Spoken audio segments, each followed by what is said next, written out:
ये तस्वीरें इस वक्त आप देख रहे हैं, ये वो तस्वीर जब राजा रघुवंशी की सोनम से शादी हुई और ये तय था कि ये शादी चलेगी नहीं, क्योंकि सोनम के दिमाग में पहले से ही प्लान तैयार हो चुका था।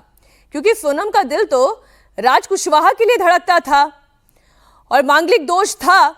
पंडित ने बोला था कि जिससे भी इसकी शादी होगी एक की मौत होना तो निश्चित है, और इसलिए ये तिकड़म लगाई गई, ये प्लान बुना गया कि राज के लिए राजा की बलि दे दी जाए। और ये बलि कैसे हुई वो अब सबके सामने है, कहानी का हर पात्र आपके सामने है। और इतनी खौफनाक साजिश रची गई और सोनम को यह लगा कि कभी फिराज पर से पर्दा ही नहीं उठेगा, लेकिन मेघालय पुलिस के सामने, एसआईटी की टीम के सामने आखिरकार सोनम ने अपना गुनाह कबूल कर लिया। क्योंकि मेघालय पुलिस सोनम के सामने एक एक सबूत रखकर पूछताछ कर रही है। एसआईटी की पूछताछ में सोनम ने अपना जुर्म कबूल कर लिया है। सोनम ने यह नाम मान लिया है कि वो राजा रघुवंशी की हत्या की साजिश में शामिल थी। लेकिन सबसे बड़ा सवाल यह है कि क्या सोनम ने राज कुशवाहा के लिए राजा रघुवंशी की बलि चढ़ाई? राजा को मारने के लिए सोनम के पास ए, बी, सी और डी प्लान बहुत सारे थे। इसकी मिस्ट्री क्या है? अगर चूक जाते किलर तो सोनम कैसे करती प्लान बी से राजा का मर्डर? क्योंकि मास्टरमाइंड ये था क्या नाम, राज कुशवाहा। कामाख्या मंदिर दर्शन के बहाने सोनम ने कैसे लगाया राजा को ठिकाने? इसमें आरोपित कुछ शायद और लिख लेंगे, और जहाँ तक मुझे लगता है मम्मी से भी इसकी पूछताछ करना चाहिए। सोनम के साथ शादी करते ही क्यों पछताने लगा था राजा रघुवंशी? वो बात ही करने राजी नहीं हो रही है। अच्छा, तो फिर मैं शादी करके पछता रहा हूँ।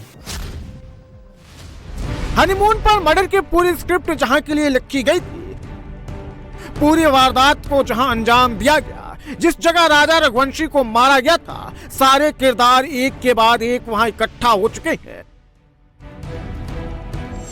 इस समय शिलोंग में सोनम है, किलर विशाल, आकाश और आनंद भी मौजूद है। लेकिन इस बार राजा नहीं है, राजा की जगह राज है। वो राज जिसके लिए सोनम ने अपने बेगुनाह पति राजा रघुवंशी का मर्डर किया। राजा रघुवंशी के हत्यारे अब इस वक्त शिलोंग में है। शिलोंग पुलिस उनसे लगातार पूछताछ भी कर रही है और आगे भी पूछताछ करते हुए जाएगी। और इसके साथ साथ आगे के दिनों में इस पूरी हत्याकांड के पीछे का राज धीरे धीरे सामने आएगा। सोनम ने राजा को अपने पास आने से कैसे रोका था? राजा से क्या बहाना बनाया था? मर्डर का प्लान ए फेल होने पर सोनम ने प्लान बी क्या बनाया था? इसका खुलासा हम आगे करेंगे, लेकिन पहले सुनिए हत्या वाले दिन यानी 23 मई को सोहरा की इन सुनसान वादियों में क्या क्या हुआ था। राजा रघुवंशी के वो आखिरी 9 घंटे कैसे बीते थे? अभी तक की जांच में पता चला है कि सुबह 5:30 बजे शिप्रा होम स्टे से राजा और सोनम ने चेकआउट किया। तीनों किलर थोड़ी दूर रह रहे थे। सोनम से सिग्नल मिलते ही उन्होंने भी चेकआउट कर लिया। सुबह 6 बजे सोनम और राजा ने चढ़ाई शुरू की। सोनम रास्ते में रुकी और किलर्स के आने का इंतजार करने लगी। सोनम ने रास्ता पूछने के बहाने से किलर से बात और राजा की बात भी किलर्स से करवाई। सुबह 7 बजे सोनम और राजा एक दुकान में रुके। इस दौरान भी तीनों किलर्स उनके आसपास ही थे। सुबह 10 बजे सोनम और राजा तकरीबन 2000 सीढ़ियां चढ़ चुके थे। इसी दौरान सोनम और राजा को एक टूरिस्ट गाइड ने देखा। दोपहर 12 बजे राजा की दोस्ती किलर्स से हुई। सोनम मौका देखते ही पीछे चलने लगी और तीनों किलर और राजा आगे चल रहे थे। दोपहर 12:30 बजे सोनम ने सास को कॉल किया, चढ़ाई के बारे में बताया और कहा चढ़ाई के दौरान थक गए हैं। दोपहर 1 से 1:30 बजे के बीच सभी लोग डेड पॉइंट पर पहुंच चुके थे। मौका देखते ही सोनम ने इशारा किया, जिसके बाद विशाल चौहान ने पीछे से राजा पर धारदार हथियार से पहला वार किया। दोपहर 2:15 पर सोनम ने राजा के फोन से एक पोस्ट कर फोन को खाई में फेंक दिया और फिर दोपहर 2:30 बजे सोनम और बाकी तीनों किलर्स ने मिलकर राजा को सोहरा की गहरी खाई में फेंक दिया। वारदात के बाद सोनम और बाकी किलर्स फरार हो गए। जाने से पहले सोनम ने किराए की स्कूटी को सोहरा की सुनसान रोड के किनारे लावारिस छोड़ दिया। सोहरा का यही जगह पर सोनम ने अपनी स्कूटी को छोड़ी थी और ये जो जगह है अमूमन खाली है और इसी जगह पर स्कूटी को छोड़ा गया था और स्कूटी में चाबी भी लगी हुई मिली थी।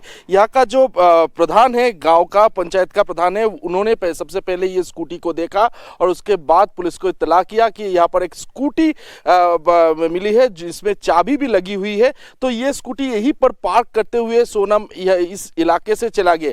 फिर कहाँ वो पहुंची, कैसे पहुंची, ये सारी के सारे कड़ी से कड़ी मिलाने की कोशिश फिलहाल पुलिस की तरफ से किया जा रहा है। राजा रघुवंशी के साथ शादी करने से पहले ही सोनम ये मन बना चुकी थी कि उसे आगे करना क्या है। उसने सोच लिया था कि कैसे राजा को अपने पास नहीं आने देना है, कैसे राजा को बहाने से शिलोंग लेकर जाना है और कैसे वहां उसका मर्डर करना है। सोनम ये सब कुछ प्लान बना चुकी थी। सोनम ने शादी से पहले ही ठान लिया था कि उसे राजा का मर्डर करना है। मर्डर कैसे करना है, कब करना है, ये पूरी प्लानिंग शादी के बाद हुई। राज कुशवाहा के साथ मिलकर सोनम ने राजा को मारने का प्लान भी तैयार कर लिया था और इसके बाद अगर किसी को उनके कारनामों की भनक लगती तो फिर वो क्या करेंगे, इसके लिए प्लान सी भी रेडी था। इंदौर क्राइम ब्रांच सूत्रों के मुताबिक सोनम ने राज से कहा था कि उसके दोस्त यानी विशाल, आनंद और आकाश अगर राजा को नहीं मार पाए तो वो खुद ये काम करेगी।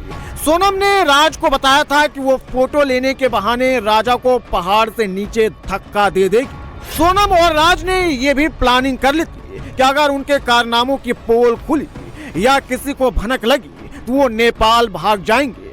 अब सवाल यह है कि जिस राज कुशवाहा के लिए सोनम इतना बड़ा कदम उठाने को तैयार हो गई, जिस राज कुशवाहा के प्यार में सोनम ने अपनी पूरी जिंदगी दांव पर लगा दी, क्या उस राज कुशवाहा के साथ सोनम के रिश्ते की खबर उसके परिवार को नहीं होगी? 4 लोग वहाँ अपराधी में पाए गए हैं। इसे थोड़ी सी और पूछताछ की जाए कि प्लानिंग कब से चल रही थी, कैसे हो रही थी, क्या हो रहा था। ये है सोनम रघुवंशी, इस पर कड़ी से कड़ी कार्रवाई की जाए, कड़ी से कड़ी कार्रवाई की। उसने आज 7 परिवार को बर्बाद कर दिया। पहला मेरा परिवार, दूसरा मेघालय जो टूरिस्ट की बल पे चलता था, वहाँ जो उनकी रोजी रोटी को इनने बर्बाद कर दिया। वहाँ के बच्चे जो चलते थे, टूरिस्ट पे थे, उनको खाया है। 4 लड़के जिनको इनने पैसे दे के लिया है मर्डर करवाने के लिए, एक खुद का परिवार, 7 परिवार को खा गई है औरत। इसको क्या नाम दिया जाए?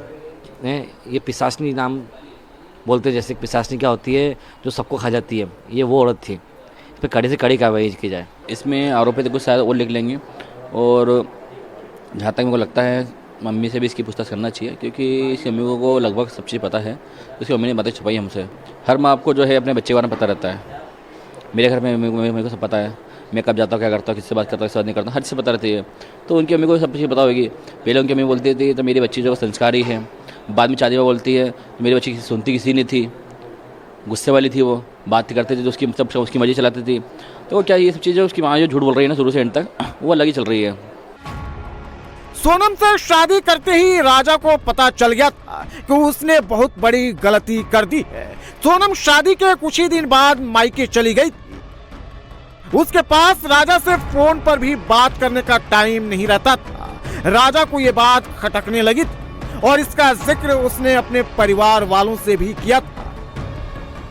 बच्चा कहता है कि उसकी मम्मी को ऐसे व्यवहार कर रहे कि मैं जैसे कोई उसको भगा के लाया या कुछ शादी अपने धूमधाम से करी, पर उनको अजीब ही कुछ करती है। मतलब संबंध भी नहीं बनाए शादी के बाद, रूम सजा हुआ था लेकिन वो अभी सजा हुआ है। अच्छा, तो ये जो है राजा ने अपनी माँ से ऐसा कहा कि मम्मी बोला कुछ बात ही करना राजी नहीं हो रही है। अच्छा, तो फिर मैं शादी करके पछता रहा हूँ। अच्छा, ये बोलेगा? हाँ, पछता रहा हूँ। वो बस फोन पे लगी रहती है। मेरे से बात हो राजी नहीं, इसलिए मैं शादी नहीं करता, अच्छा रहता। पर अब वो समाज में चलो शादी करी, वो उसके बाद ये फोन पे कहते बोले अपन घूमने जाएंगे। ऐसा कौन व्यक्ति हो जब बच्चा बोला नहीं, बोला भी सवाल तक नहीं जाते हैं। 11 मई को सोनम और राजा की शादी हुई और 15 मई को सोनम अपने मायके आ गई। 11 से 15 मई के बीच राजा ने जब भी सोनम के नजदीक आने की कोशिश की तो उसने बहाना बनाकर राजा को दूर कर दिया। सोनम ने राजा को अपने नजदीक नहीं आने दिया। कामाख्या मंदिर में दर्शन के बहाने से राजा से दूरी बनाकर रखी थी। सोनम ने राजा से कहा था कि कामाख्या मंदिर में दर्शन के बाद ही वो दोनों पास आएंगे। राजा को कुछ समझ में नहीं आ रहा था, आखिर सोनम का बिहेवियर अचानक से उसके लिए कैसे बदल गया, उससे क्या गलती हुई। इसी बीच सोनम अपने मायके चली गई और मायके जाकर राजा को रास्ते से हटाने की तैयारी भी शुरू कर दी। सोनम ने मायके में रहते हुए ही मर्डर का प्लान बनाया। इस बीच लगातार वो राज के संपर्क में भी थी। जैसे ही राजा के मर्डर का प्लान तैयार हुआ, उसने राजा को मेघालय जाने के लिए मना लिया। राजा भी मेघालय चलने को तैयार हो गया, ये सोचकर कि शायद सोनम के साथ उसकी नई जिंदगी का आगाज शायद वहीं से होना लिखा है। लेकिन सोनम के दिमाग में कुछ और ही चल रहा था। राजा और सोनम के मेघालय निकलने से पहले ही उसके कातिल वहां पहुंच चुके थे।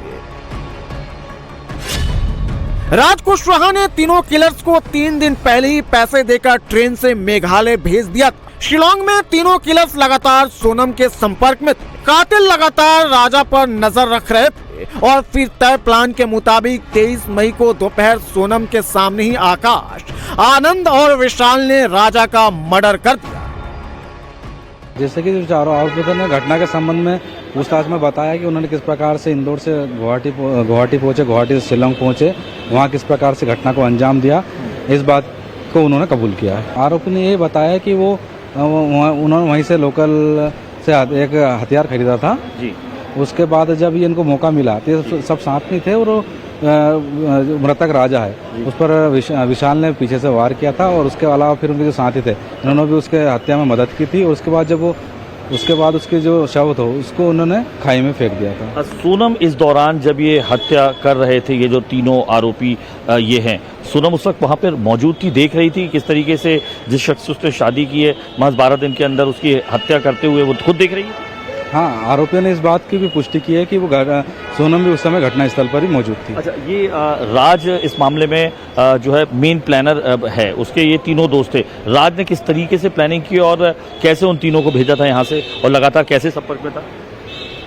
राज ने इस इस घटनाक्रम को लेकर पहले से उसकी प्लानिंग थी, उन्होंने इन लोगों को तैयार किया था। हाँ। उसके बाद फिर लगभग 40 से 50 हज़ार रुपये दे के राज ने इनको वहाँ शिलोंग के लिए, गुवाहाटी के लिए भेजा था। हाँ। और ये लोग पहले ही लगभग जो राजा हाँ उससे पहले जब राजा और सोनम गए उसके 2 या 3 दिन पहले ही वो इंदौर से निकल चुके थे। राजा के हनीमून मर्डर केस में एक और नया एंगल सामने आ रहा है। क्या सोनम ने मंगल दोष के चक्कर में पति राजा की बलि चढ़ा दी? क्या राज कुशवाहा से शादी करने के लिए सोनम ने राजा रघुवंशी का कत्ल कर दिया? मेघालय पुलिस के हाथ में ऐसे कौन से सबूत लगे हैं जिसके सामने आते ही सोनम ने अपना जुर्म कबूल कर लिया? क्या सोनम ने मंगल दोष के चक्कर में पति राजा रघुवंशी को मरवा दिया? सोनम के परिवार ने घर के बाहर उसकी उल्टी तस्वीर क्यों लटकाई थी? क्या सोनम ने राज कुशवाहा के लिए राजा रघुवंशी की बलि चढ़ा दी? जैसे जैसे सोनम को लेकर खुलासे हो रहे हैं, वैसे वैसे राजा के परिवार की तरफ से सोनम और उसके परिवार पर आरोपों की बौछार तेज हो गई। राजा रघुवंशी के परिवार ने अब एक नया दावा किया। वो दावा यह है कि राजा की पत्नी सोनम ने अपनी कुंडली का मंगल दोष मिटाने के लिए अपने पति की हत्या कराई ताकि बाद में सोनम अपने कथित प्रेमी राज कुशवाहा से दूसरी शादी कर सके। राजा के परिवार का कहना है कि सोनम के घर वाले तंत्र मंत्र में काफी विश्वास रखते हैं। यही वजह है कि उन्होंने सोनम के गायब होने के बाद सिर्फ उसी की तस्वीर ही अपने घर के बाहर उल्टी लटकाई। मांगलिक राजा भी था, लड़की मांगलिक थी। और जैसे बहुत से सुना था अपन एक हिंदू धर्म में जैसे बोलते ना, सुनने में ऐसा आता कि लड़का मर जाए दूसरी शादी की सक्सेस होती है, तो इसी को प्लानिंग करी हो। तांत्रिक क्रिया की बात ऐसी आती है कि जब राजा रघुवंशी सोनम मिसिंग हुए थे तब इनके पापा ने फ़ोटो उल्टी क्यों नहीं टांगी? यदि टांगते तो आज राजा जिंदा होता। बेटी की फ़ोटो टांगी तो बेटी जिंदा मिल भी गई है। तो ये सोचने पर चीज़ मजबूर कर रही है। वैसे कौन सा तांत्रिक था जिसने चीज़ों को खर्च से बोला और बच्चे मिल भी गए उनकी। जैसे उनके पापा हमारे घर पे आए थे जब राजा का अंतिम संस्कार हुआ था, उनके पापा से बोलते नहीं बना था, वो ऐसे बैठे रहे पूरे टाइम, उठे नहीं, ना मीडिया से बात कर पाए थे। जब बात उनकी बेटी पे आई तो मीडिया से लड़ के बात कर रहा है, ये उनमें इतनी ताकत किससे आ गई। राजा रघुवंशी का परिवार इस वक्त डबल सदमे में है। एक तो बेटे की मौत, दूसरा उसके मर्डर में बहू का हाथ। ऐसे में यह परिवार जो दावा कर रहा है उसकी तस्दीक पुलिस ही कर सकती है। वहीं राज कुशवाहा के परिवार को अभी भी यही लग रहा है कि उसे फंसाया जा रहा है। इंसान की जान चली गई जिन्होंने कुछ भी नहीं किया था, और हमारे भाई के अलावा हमारे पास कोई भी नहीं है। बस हम चाहते हैं कि अगर उसने कुछ नहीं किया, उसने कुछ किया भी नहीं है, क्योंकि जब ऐसा सब कुछ हुआ भैया तो इंदौर में थे, तो वो ऐसा कैसे कर सकते हैं हम नहीं जानते। क्योंकि यही सब घटना के टाइम भैया इंदौर में थे, उनने कुछ नहीं किया, बस उनको इंसाफ मिले और वो छूट के आ जाए। इस पूरी कहानी और अभी तक की जांच में एक बात तो साफ साफ नजर आ रही है, राजा के मर्डर में सोनम का डायरेक्ट इन्वॉल्वमेंट साफ निकल कर आ रहा है। ये राजा रघुवंशी हत्याकांड की एफआईआर कॉपी है। एफआईआर के मुताबिक राजा की सोने की चेन और सोने की अंगूठी गायब है। राजा की डेड बॉडी से उसकी सोने की शादी की अंगूठी और सोने का कंगन भी नहीं मिला है। इसके अलावा नकदी वाला बटुआ गायब था। राजा के परिवार का कहना है कि सोनम ने राजा से जिद करके कहा था कि वो सोने की चेन पहनकर शिलोंग चले। हालांकि राजा की मां मना कर रही थी, लेकिन राजा ने सोनम की बात मानी। राजा पहले पहुंच गया था एयरपोर्ट पे, तो उसने फोटो डाली खींच के। तो मैंने बोला कि बेटा गले में चेन क्यों पहन के गए? तो बोले मम्मी सोनम ने बोला था। तो मैंने कही सोनम आ गई क्या? तो उसने बोला कि अभी तक तुम्हारी बहू नहीं आई, देखो इंतजार करवा रही मेरे को। फिर मैंने सोनम को फ़ोन लगाया था कि तुम अभी तक पहुँचे क्यों नहीं? तो उन्होंने बोला कि बस मैं निकल ही रही मम्मी, बस मैं निकल ही रही। तो उसको मैंने कि तुम 5 बजे से क्यों परेशान कर रही थी कि जल्दी उठो जल्दी उठो? तो बोले वो सो के उठते नहीं। और उसको बताया गया था कि 8 बजे की फ़्लाइट है और फ़्लाइट 9 बजे की थी। राजा के परिवार का कहना है कि 21 मई को सोनम और राजा शिलोंग पहुंच गए थे और 22 मई की दोपहर दोनों का परिवार से संपर्क टूट गया था। इसके बाद सीधे 2 जून को राजा की डेड बॉडी मिलने की खबर उन्हें मिली थी। इस बीच क्या क्या हुआ, सोनम, राज, विशाल, आनंद और आकाश ने क्या क्या किया, मेघालय पुलिस इस पूरे मामले की हर एंगल से जांच कर रही है। अभी तक की जांच में मेघालय पुलिस को हत्या में इस्तेमाल हथियार, क्राइम के समय विशाल ने जो जैकेट और सोनम ने जो रेनकोट पहनी वो मिल चुकी है। विशाल के जैकेट पर राजा के खून के निशान भी मिले हैं। इसके अलावा पुलिस को क्राइम स्पॉट से एक टूटा मोबाइल फोन भी मिला है।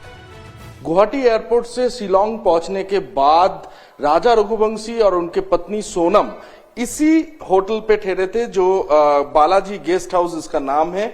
और इसी गेस्ट हाउस में एक रात वो रुके हुए थे और इसी गेस्ट हाउस यानी कि 21 तारीख रात को वो इसी गेस्ट हाउस में रुके हुए थे। हालांकि यहाँ का जो मैनेजर है वो बात करने से इनकार कर रहा है, क्योंकि क्या उनका एंट्री वगैरह जो था, क्या एंट्री किया गया था खाते में, ये सारे सवाल फिलहाल पैदा हो रहा है। और इसके साथ साथ पुलिस भी इस बात को जांच कर रही है कि सोनम और उनके पति राजा रघुवंशी कहाँ रुके थे, क्योंकि पहले शिलोंग पहुंचने के बाद 21 तारीख को इसी बालाजी गेस्ट हाउस पे रुके हुए थे पति और पत्नी।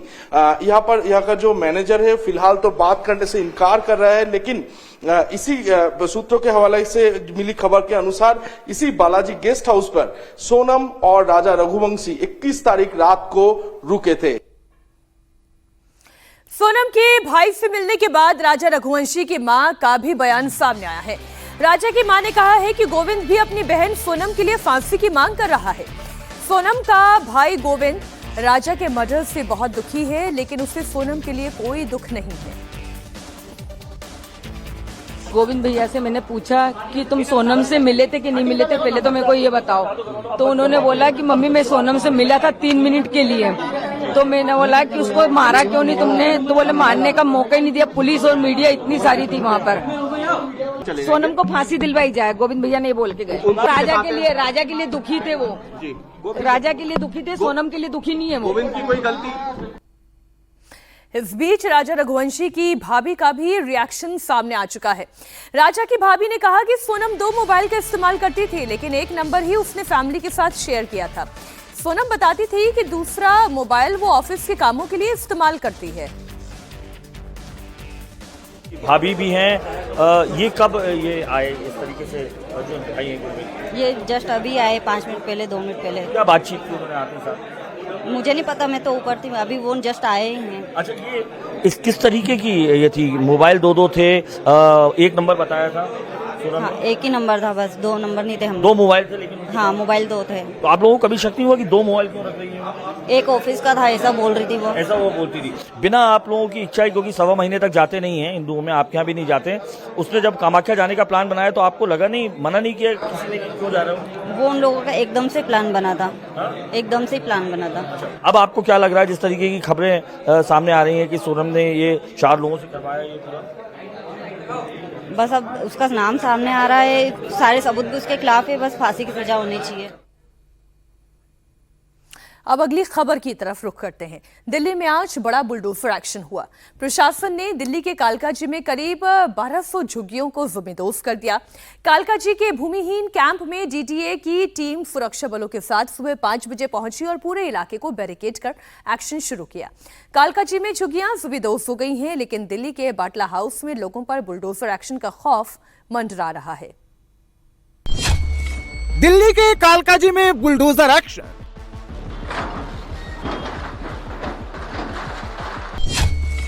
दिल्ली के बाटला हाउस में बुलडोजर का खौफ।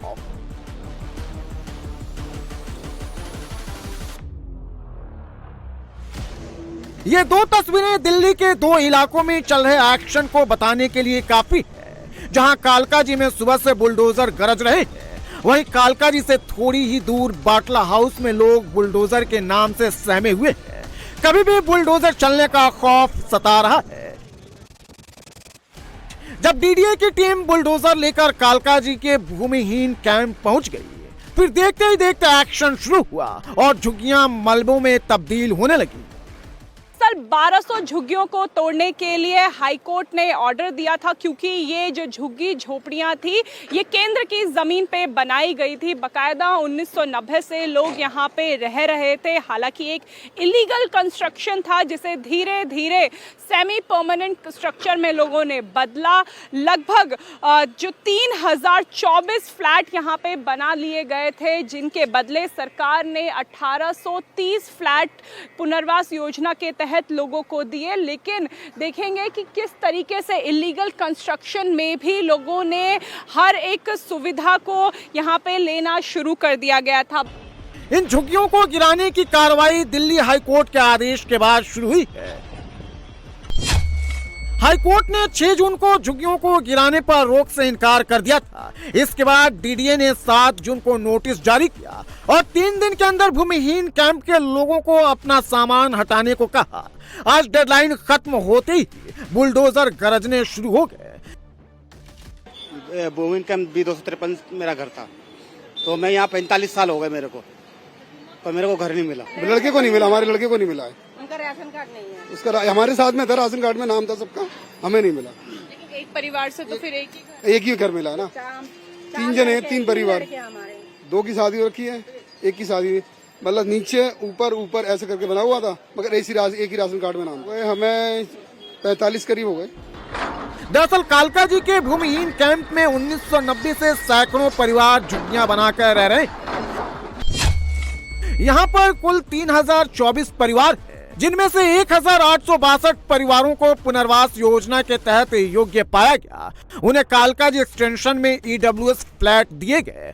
बाकी बची 1200 झुग्गियां इस स्कीम की कसौटी पर खरे नहीं उतरी। उन पर बुलडोजर चलने का खतरा लंबे समय से मंडरा रहा था। कालकाजी दिल्ली के पूर्व सीएम आतिशी का विधानसभा क्षेत्र है, लिहाजा आतिशी यहां बुलडोजर चलाने का विरोध कर रही है। दिल्ली ही नहीं, मध्य प्रदेश में भी बुलडोजर एक्शन हुआ है। दोनों जगहों पर बुलडोजर एक्शन में समानता भी है। दिल्ली में मुस्लिम मोहल्ले में बुलडोजर एक्शन हुआ, तो वहीं महाकाल की नगरी में भी मुस्लिमों के अवैध कब्जे से जगह को मुक्त करवाया गया। महाकाल की नगरी में बुलडोजर एक्शन, मुस्लिम मोहल्ले में बड़ी कार्रवाई, 7 बिल्डिंग जमींदोज, अब भी कई और बाकी। ये बुलडोजर एक्शन महाकाल की नगरी उज्जैन में हो रहा है। मुस्लिम बाहुल्य बेगम बाग में ये कार्रवाई हो रही है। उज्जैन विकास प्राधिकरण ने 7 आलीशान इमारतों को जमींदोज कर दिया। जिन लोगों के मकानों को तोड़ा गया है उसमें गुलनाज खान मकान नंबर 20, कनीज खान मकान नंबर 59, अब्दुल लतीफ मकान नंबर 59/1, मोहम्मद शाहिद मकान नंबर 30, जुबैदा खान मकान नंबर 64 की प्रॉपर्टी शामिल है। यहाँ पर 1 दर्जन से अधिक बुलडोजर व पोकलेन मशीनों के द्वारा करीब 7 अवैध बिल्डिंगों को जमींदोज किया जा रहा है। चूँकि यहाँ पर वर्ष 1985 में भूखंडों के लिए लीज आवंटित की थी और इन्हें रहवासी क्षेत्र घोषित किया था, परंतु यहाँ के लोगों ने इन भूखंडों के अलग अलग पार्ट करके बेच दिए। इस प्रकार यहाँ पर 65 अवैध बिल्डिंगों का निर्माण हो गया, जिसमें होटल, दुकानें व अन्य प्रकार की व्यावसायिक गतिविधियां संचालित हो रही थी। ये पहली बार नहीं है जब उज्जैन विकास प्राधिकरण का बुलडोजर एक्शन हुआ है। 19 दिन पहले भी 5 बिल्डिंगों को जमींदोज कर अवैध कब्जा हटाया गया था। उज्जैन विकास प्राधिकरण ने साल 1985 में बेगम बाग क्षेत्र में करीब 30 प्लॉट को रेजिडेंशियल इस्तेमाल के लिए 30 साल की लीज पर दिया था, लेकिन बाद में भूखंड धारकों ने इन जमीन का उपयोग रेजिडेंशियल की जगह कमर्शियल किया। साथ ही 2014-15 में लीज भी खत्म हो गई और इसे रिन्यू नहीं कराया गया, जिसके बाद साल 2023-24 में उज्जैन विकास प्राधिकरण ने भूखंड धारकों की लीज समाप्त कर दी, जिसके खिलाफ भूखंड धारक कोर्ट चले गए, लेकिन हाईकोर्ट ने उन्हें राहत नहीं दी, जिसके बाद एक्शन हुआ है। सर, किस प्रकार की यह कार्रवाई की जा रही है? ये जो हम जहाँ पर खड़े हैं ये उज्जैन विकास प्राधिकरण की हरि फाटक आवासीय योजना है। हरि फाटक की आवासीय योजना 1980s में बनाई गई थी और जो यहाँ पर प्लॉट दिए गए थे उसका पर्पस पूरी तरह रेसिडेंशियल था। कालांतर में लोगों ने रेसिडेंशियल का कमर्शियल उपयोग किया और जो प्लॉट आवंटित किया था उसको भी मल्टीपल भागों में डिवाइड करके उसकी बिना विकास प्राधिकरण की अनुमति के उसको बेचा भी गया, रजिस्ट्री भी कराई गई। ऐसे कई सारे उल्लंघनों के आधार पर, शर्तों का जो उल्लंघन था लीज की शर्तों का, उसके आधार पर 2023 अक्टूबर में लगभग 28 से 30 प्लॉटों की लीज निरस्त की गई। लीज निरस्त जब हो जाती है तो जो भूमि है वो विकास प्राधिकरण की हो जाती है और उस पर जो निर्माण है वो एक प्रकार से अतिक्रमण है। उज्जैन विकास प्राधिकरण ने 30 भूखंड को आवंटित किया था। उसमें प्रत्येक का साइज करीब 2400 स्क्वायर फीट था। भूखंड धारकों ने इनके अलग अलग टुकड़े कर करीब 65 बिल्डिंग बना ली। 65 में से 12 बिल्डिंग्स को जमींदोज किया गया है। बाकी 53 बिल्डिंगों पर भी कानूनी प्रक्रिया के तहत कार्रवाई होगी। बुलडोजर एक्शन को लेकर सुप्रीम कोर्ट की क्लियर कट गाइडलाइंस है। अगर सरकारी जमीन पर अवैध कब्जा है तो उस पर बुलडोजर चलता रहेगा और इसका एग्जाम्पल दिल्ली से लेकर मध्य प्रदेश तक देखने को मिला। बात अब अमेरिका की कर लेते हैं। प्रेसिडेंट ट्रंप ये दम भरते हैं कि उन्होंने भारत और पाकिस्तान के बीच सीज फायर कराया, लेकिन ट्रंप का अमेरिका ही 4 दिनों से हिंसा की आग में जल रहा है। कर्फ्यू तक लगाना पड़ा है, नेशनल गार्ड को उतारना पड़ा है। आखिर क्या है पूरा मामला, देखिए इस रिपोर्ट में।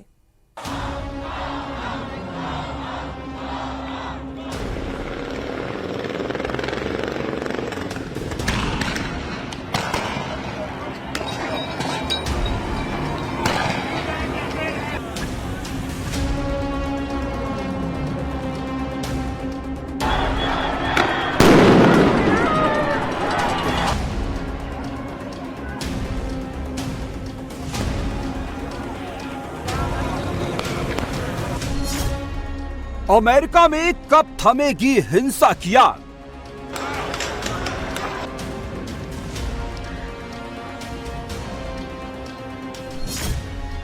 लॉस एंजलिस में कब थमेगा बवाल?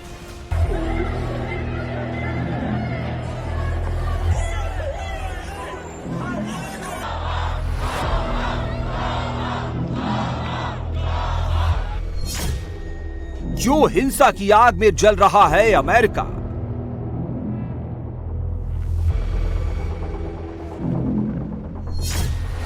ट्रंप को क्यों उतारने पड़े नेशनल गार्ड?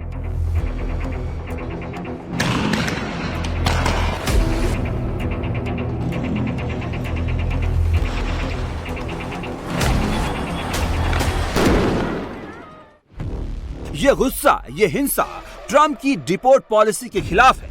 पिछले 4 दिनों से अमेरिका का दूसरा सबसे बड़ा शहर लॉस एंजलिस जल रहा है। सड़कों पर प्रदर्शनकारी और पुलिस आमने सामने है। जगह जगह तोड़फोड़ और आगजनी की जा रही है। हालात इतने बेकाबू हो गए हैं कि अमेरिकी राष्ट्रपति ट्रंप को लॉस एंजलिस में नेशनल गार्ड को उतारना पड़ा है, जिसके बाद बवाल और बढ़ गया है। नेशनल गार्ड के उतरने के बाद प्रदर्शनकारियों का गुस्सा और क्यों भड़क गया? क्यों कैलिफोर्निया के गवर्नर ने ट्रंप पर मुकदमा ठोक दिया? आपको इसके बारे में आगे बताएंगे। हिंसा की आग में लॉस एंजलिस क्यों झुलस रहा है ये भी समझाएंगे। लेकिन उससे पहले आपको ये बता दें कि 4 दिन पहले लॉस एंजलिस और उसके डाउनटाउन एरिया में जो हिंसा भड़की, उसे कंट्रोल करने के लिए कर्फ्यू लगा दिया गया है।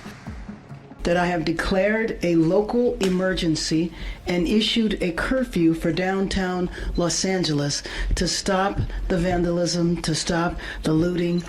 Many businesses have now been affected by or vandalized.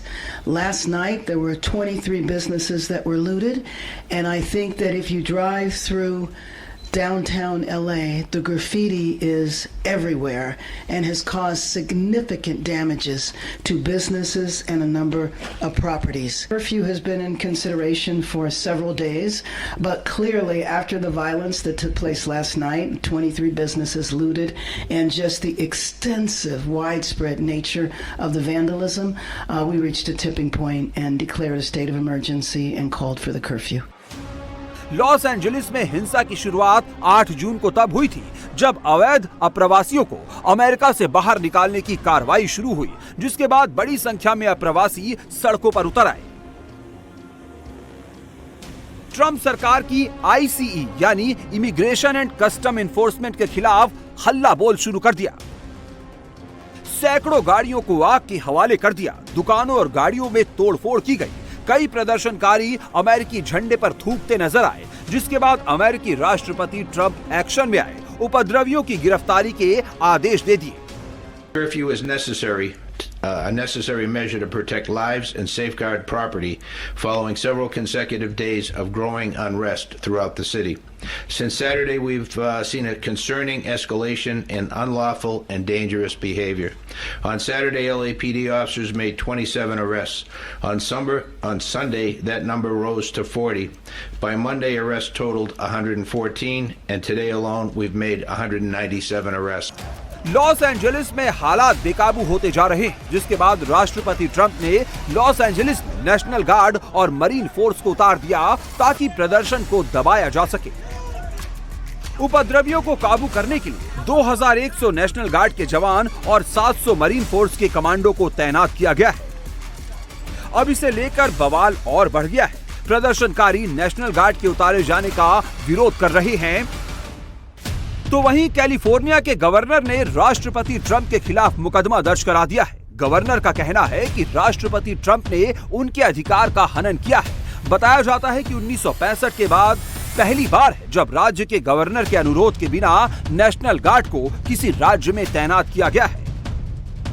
आमतौर पर अमेरिका में नेशनल गार्ड्स की तैनाती राष्ट्रपति तब करते हैं जब उस संबंधित राज्य के गवर्नर ऐसा करने का अनुरोध करते हैं। लेकिन लॉस एंजलिस में जो प्रोटेस्ट चल रहा है, उसके बाद राष्ट्रपति ट्रंप ने बिना सहमति के नेशनल गार्ड को उतारा है।